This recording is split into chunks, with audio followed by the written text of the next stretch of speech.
and welcome to another edition of the Michigan Conservative Roundtable.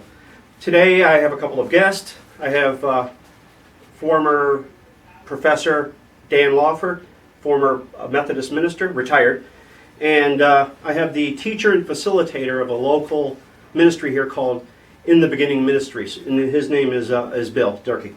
So Bill, I'm going to ask you a question. What is your ministry about?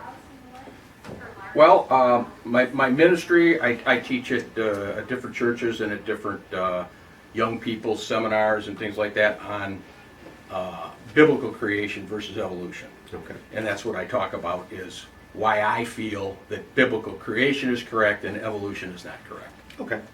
So why is the theory of evolution been accepted as law by so many people? Because it is the government, it is the official government position in not just the U.S. but in a lot of countries. It's the official position is that evolution is how things got started. And when I say evolution, I'm talking about Darwinian evolution. Okay. Not just the word evolution just means change over time. Right. So when we say the word evolution, we're talking about Darwinian evolution. So I would be correct to say people do evolve, at least on some level. Absolutely. Because I know animals that we're evolve, people evolve, everything evolves. Everything changes over time. We're much bigger than we were a century ago. Absolutely. Especially me. Or even in World War II. I mean, look how tiny Frank Sinatra was. Yeah. Well, I have gone to Army Navy surplus stores and I pick up these uniforms and I think this looks like it could belong to a small woman. Yeah. So, what are your thoughts on natural selection? I think natural selection is true. Okay. Natural selection is true. Nature selects the fittest. Survival of the fittest and natural selection go hand in hand. And obviously, we have a misnomer on what our understanding is of survival of the fittest. It means those that reproduce and have the most offspring that survive. Yeah. That's survival of the fittest. So if you're better suited to your environment, you're the one that's going to survive and have offspring, and that person or animal that isn't going to survive to have offspring. So naturally, nature would select. And It could be as simple as people who taken care of themselves economically or had some good fortune, who live in the north, who have a coat and don't. absolutely, The guy without a coat may not survive. It could be. That's It could true. be that simple. Yeah, that could be natural selection too. Yeah. In your opinion, how did life originate? How did life originate? God created life. So God you, said, "Let so there you be." accept, as I do, I think. Supernaturally. Yes. Okay. Give us a break here.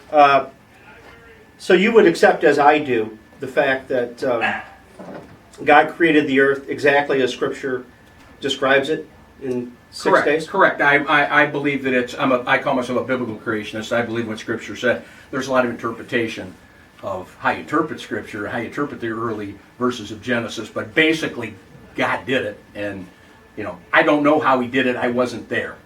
I take it on faith that He did it because the Scripture says He did it, and I believe that evolutionists take evolution on faith because they weren't there, they can't see it, and they can't prove it, and it's not really science. It's not empirical science. So I get very upset with people that say my beliefs on faith, their beliefs on science. No, they're both faith. I can't prove mine because mine's faith. They can't prove theirs because theirs is faith. And that's all I want is equal footing to say they're both faith positions. Okay, what would you say is their lack of proof? Like I said, it's been accepted as law because, as you say, it's a government. Their lack of proof is if you look at I believe there's two different types of science. There's empirical science and there's historical science. Their proofs are all based on historical science, just like they go back in history. They weren't there, they didn't see it. And if you look at the real, true definition of science, it's repeatable, testable, and observable. Evolution is none of those. So how is it really science? It's not. It's a faith position. Do you have a question, Dan? Well, I was along those same lines, science versus faith sort of thing. Are you familiar with the Colby Center for the Study of Creation? Yes. I thought you would be. Yes. It's one of their positions is that Darwinian evolutionists, those that follow in that pattern, are ignoring most of the DNA evidence because it's called junk evidence. Because they can't twist that into making it into evolutionary theories. Correct. The more advanced we get with DNA studies, the more it's disproving evolution. And I believe like I say, I don't have hardcore proof, but I believe the evidence supports what I believe better than what it supports what an evolutionist would. Is it evidence, or in some cases the omission of evidence, the lack of evidence? It could be lack of Like evidence. for instance, too. the Absolutely. transitional fossils. Where are they? Well, they will claim that there are some. They will claim that their assumed fossils are transitional, but the issue is that if you had A, this animal, and B, and it changed into this animal, you would find multiples of the change Right. fossils, not just the beginning and the end. And they may find one fossil and say, well, there's proof that, but that's an interpretation. Even among themselves, they argue whether it's really transitional or not, and their dating methods are screwed up. But this transition walked on land, but you look at the date, it doesn't line up with when they already found footprints on. So there's a lot of issues they have that they just gloss over and don't address because they. How old do the evolutionists say the Earth is? 4.75 billion. Okay. And creationist?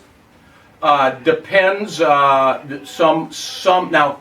When you say creationist, there's young Earth creationists, there's old Earth creationists. I believe I'm a biblical creationist. There's two. They take it out of the text on the genealogies and a lot of them, but there's two different genealogies. There's a Masoretic text says one thing, and they're off by almost 1,000. Only 1,000 years they're only off, though, not billions. Okay, so it's really, the differences are I've heard Christians say, well, Earth could be 10,000 years old. When you say young Earth, old Earth, 10,000 years is not young. That's a long time. We just don't realize. But when you compare that to the universe is 13.75 billion, give or take a billion, because now with the newest studies they're saying it could be younger, because there's a lot of stuff going on right now. Some say it could be younger, so they could be off by a billion years, but that's no big deal when you're talking 13 billion to them. But I don't believe it, and I don't believe the evidence that you look at today supports billions of years. I don't know what the real time was, because it says, in the beginning, God created. I don't know when the beginning was. I wasn't there, right? And then it says, and the earth was without form. When he starts talking about the earth and what goes on in the earth, now you got some time, but the previous, you don't have any time. It says in the beginning. I don't know when the beginning was. With God, anything's possible. Right. All things. So, what about dinosaur and man being on the Earth at the same time? I think there's a lot of evidence that they lived together. Okay. What would that be? Oh, there's all kinds of evidence that they lived together. Some of the biggest ones are one of my favorites. It's called Bishop Bell's tomb. Bishop Bell was buried in the 14th century. First, let me explain. Dinosaurs weren't really discovered till the mid-1800s. Okay, we didn't dig them up and start figuring out what they look like. And I believe in the Bible they're called dragons. They didn't. People say, well, how do you? Well, my question is, how come the word computer isn't in the Bible? Well, it didn't exist. Well, the word dinosaur didn't exist when the Bible was written either. But the word dragon is in Scripture several times. Okay, Yes, they don't know. It really they don't is know only what a it name. is. So. Absolutely, it's just what somebody called something that they saw. And I think that there's a lot of evidence. I've been to the Havasupai Reservation and seen some of the paintings of the American Indians, and they sure look like dinosaurs to me. And those things are all dated. They carbon date them, or they date them in different ways, way prior to the mid-1800s.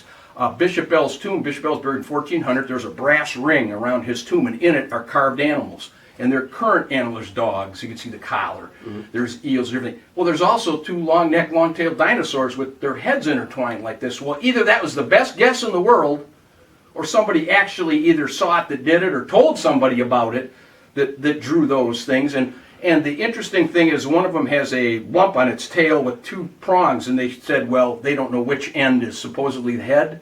Well, recently in the 90s, they discovered a new dinosaur that has a long neck, a long tail, has a lump on its tail and two spikes on its tail. Looks exactly like what that carving looks like. Wow. So somebody saw it, in my mind. Somebody had seen it. And that's just one of many of paintings and carvings and things all around the world where they had to be the luckiest guesses in the world if they never saw a dinosaur. So I believe that dinosaurs lived, absolutely. Dinosaurs died, they're extinct. Just like any other animal that's gone extinct, they're gone. They're extinct. Any thoughts on why they're extinct? There's all kinds of theories. The major theory is that a meteor hit the Earth and killed them. Well, my question is, why did it just select the dinosaurs and not the mammals? If you have a nuclear winter and everything goes dark and there's no sunlight, the mammals are going to die too. Yeah. So why did just the dinosaurs get selected to die? I think that I think that over time, as the climate changed and things changed on the Earth, there wasn't enough food for them. There's all kinds of other theories that why the dinosaurs could have went. Disease. Could have been disease, could have been sickness, could have been a lot of hunting.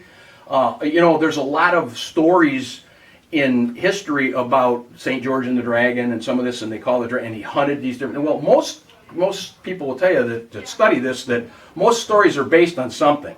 They're based on something that was possibly true at one time. And people would say, well, why? Well, let me ask you, today in the South, if you had a chicken ranch and a bear was coming in and killing your chickens all the time, what would happen? Some guy would take his gun and go out and hunt down that bear and shoot that bear. Now, that doesn't mean the bear lives next door to the guy.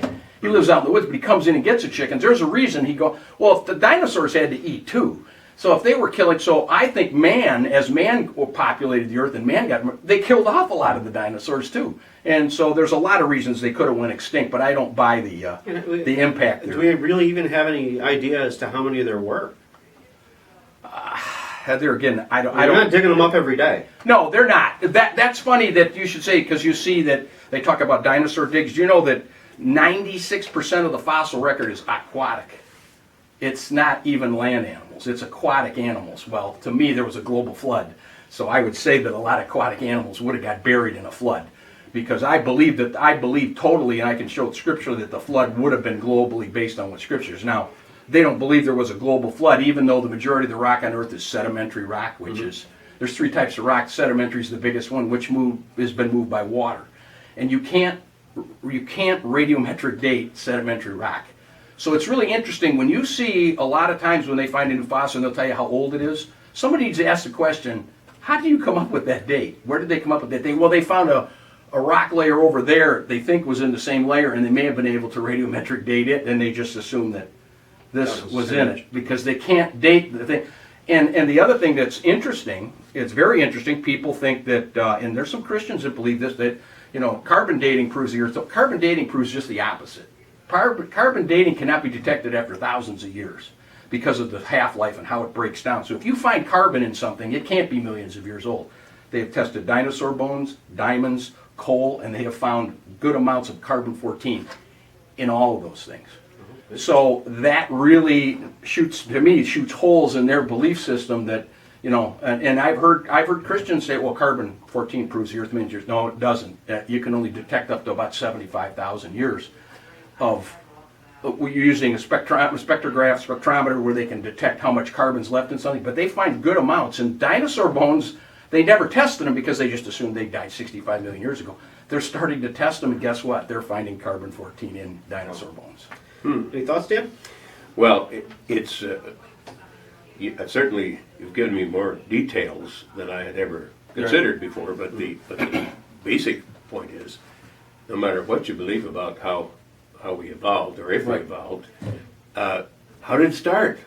And that's what evolutionists do not even try to answer. Yeah, They have a theory with no beginning. That's right. They have no. Even Stephen Hawking owned up to that one. Right. They cannot bring life from non-life. They've never been able to do it. All the stuff that they claim they've done, and if you really dig down in there, they've never done it. They can't do it. They don't understand it. They don't know how it happened. So basically, have a theory with no beginning. What do you think about the Big Bang Theory as an objection to the existence of God? As an objection? Yeah, it depends on which. I have an answer. I have an answer for that. But it depends on what Big Bang Theory you're talking about. If you look at the purely scientific Big Bang Theory, it doesn't line up with Scripture in any way, shape, or form. Now, do I believe when God said, "Let there be," and He started creating, there may have been a Big Bang? Yeah, there may have been a Big Bang. I think that's the bang. Yeah, that's the bang. It was when God said, "Let there be," and boom, it happened. Yeah. That's the bang. I don't believe that because they got all these rescuing devices. My guess would be within 10 years, the Big Bang Theory is going to be gone. They're going to have something else. Because that's why they're coming up with string theory, multiverse, all this, because it's not working. They keep coming to dark matter, dark energy. They can't see it. They can't taste it. But it's got to be there because it rescues their theory of the Big Bang. Inflation. They've never been able to prove inflation. I have no problem with inflation because it says in Scripture, God stretched the heavens. It says that 12 times. It says right in Scripture. Well, what does that mean, and why would they say that if He didn't stretch the heavens?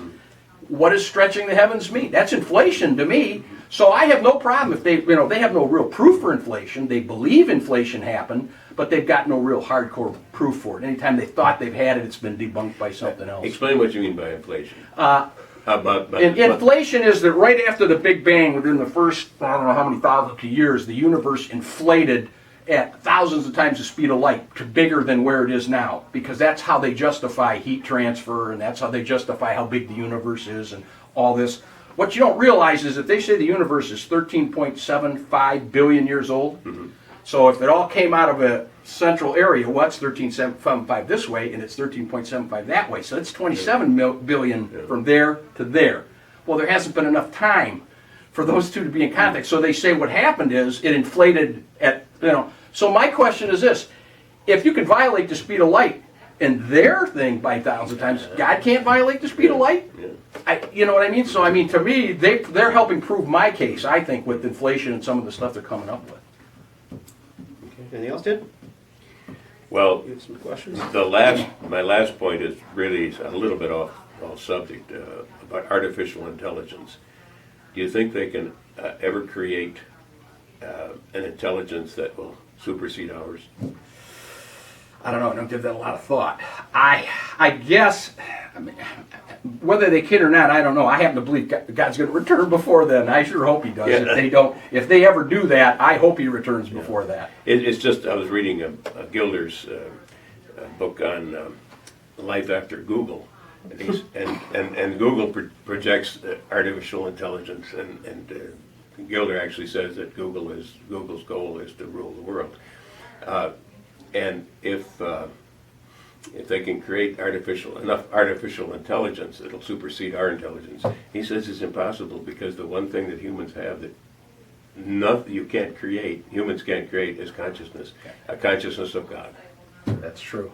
That's true. Yep. We have That's one thing they can't explain through evolution is how do we get our conscious? Because if evolution was true, I could just kill you right here. It wouldn't make any difference, because all we are, it's survival of the fittest. Yeah. If there's only so much food, I'm going to kill you because I got to eat your food. Right? Why don't we do that as people? Why do we think that's wrong?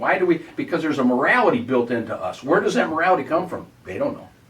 They don't know. Because if they're right, all we are is a bunch of pond scum and electrolytes banging into one another, right? Well, I've met And some we're pond here scum. by choice. You met pond scum. Yeah.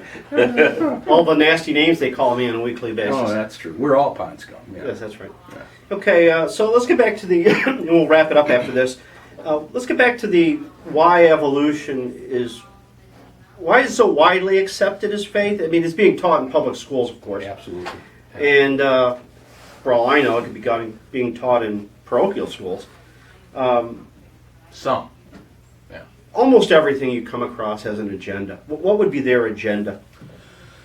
Well, their agenda is, first off, there's no God. Right. Okay? If you really look at the difference between, and there again, when I say evolutionist, I'm talking about a Darwinian evolutionist, because change over time happens, okay? But if you look at the basis for it, right, there's two viewpoints. We're looking at the same evidence. Theirs says there is no God. So they're filtering that evidence through the fact that it happened naturally by itself. Mm-hmm. I say there is a God. So I look at the evidence, and my filter says God did it. So that's why. But my question is, why is theirs science and mine faith? They both are faith positions. It's just that the governments have accepted that faith position because I believe that the majority of government, they don't want God in their life. Because if there is a God, then you got to answer to somebody. That's right. There's a higher power you have to answer to. So they can't have.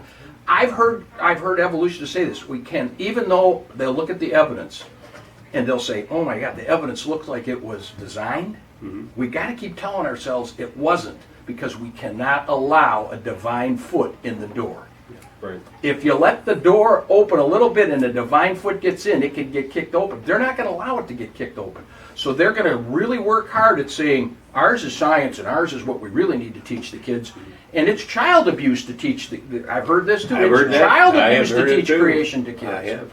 That's because you're abusing them mentally, because they can't see. But the point is, if they could truly show me that was science, hardcore science, then I'd say, and I'm talking anti-scientific, but it's not. I mean, they'll want to talk about, well, I've seen Bill Nye talk and talk about the space shuttle and computers. And what's evolution got to do with any of that?